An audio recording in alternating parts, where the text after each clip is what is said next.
जो बात है आपको सबको ही नहीं बताते, लेकिन हमको लगता है जो नियम है उसका पता होना सबका अधिकार है।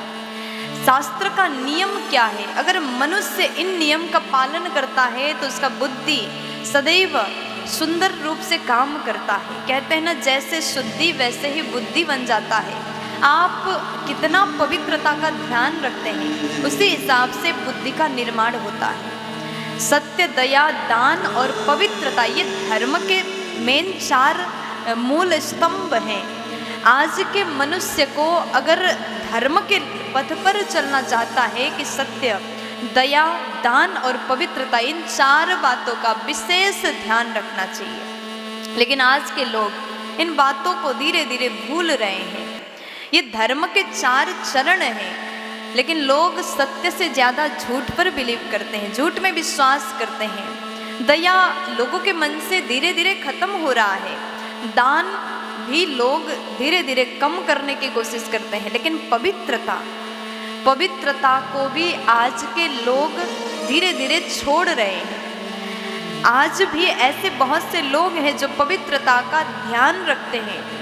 अगर आप पवित्रता का पालन करते हैं, पवित्रता को धारण करते हैं, तो आपसे भगवान प्रसन्न हो जाते हैं। अगर आप पवित्रता का पालन करते हैं तो आप कभी बीमार नहीं पड़ोगे। शास्त्रों में पवित्रता को लेकर के इतनी अच्छी बातें क्यों कहा? क्योंकि अगर व्यक्ति पवित्रता का पालन करते हैं तो वो धनवान भी बनेगा और निरोगी काया भी उसको प्राप्त होगा। तो शास्त्र कहते हैं पवित्रता का पालन करना हर मनुष्य का धर्म है।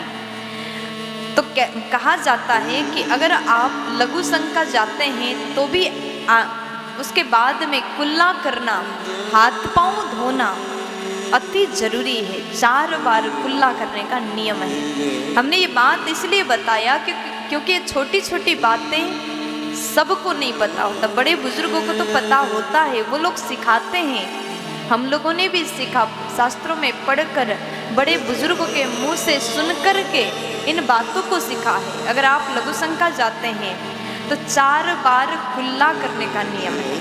हाथ पाँव को अच्छे से धो लीजिए, तब जाकर के आपकी शरीर की शुद्धि होगी।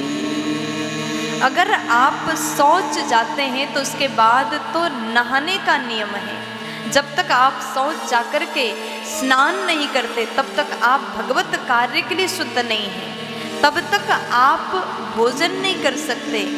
आपको स्नान करना अति जरूरी है। कई लोग नहीं नहाते और कहते हैं ना छुआछूत। ये छुआछूत क्या है?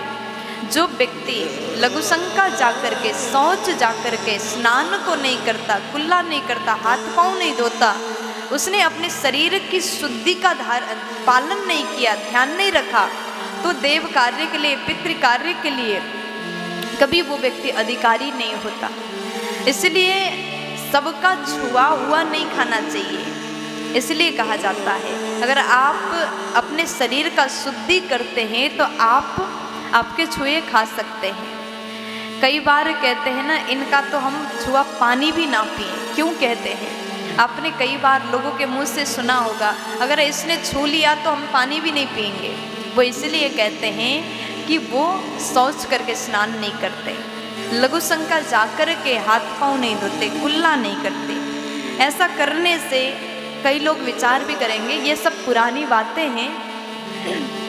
जो विरोध करने वाले व्यक्ति होते हैं ना, अच्छी बात को नेगेटिव वे से उसको मोड़ करके, उसमें तर्क नहीं कुतर्क जोड़ करके इस बातों को झूठा बनाने की कोशिश करते हैं। लेकिन आप शास्त्र पढ़िए, आप अपने बड़े बुजुर्गों को जाकर के पूछिए क्या ये सही है, क्या पवित्रता का इस प्रकार धारण करना सही है? तो वो कहेंगे बिल्कुल ये सत्य बात है, क्योंकि शास्त्रों ने कहा है, बड़े बुजुर्ग कह कर के गए। जितने आपके दादा दादी सब इन नियम का पालन करते थे। पहले के लोग बीमार नहीं पड़ते थे क्योंकि वो जानते थे।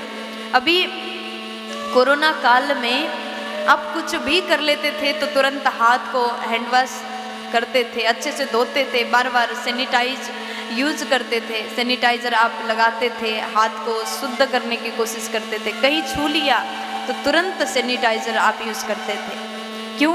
ये पवित्रता है। जब पवित्रता को हम अपनाते हैं तभी रोग हमको नहीं लगता। पवित्रता का पालन करते हैं तो निरोगी काया हमको मिलता है।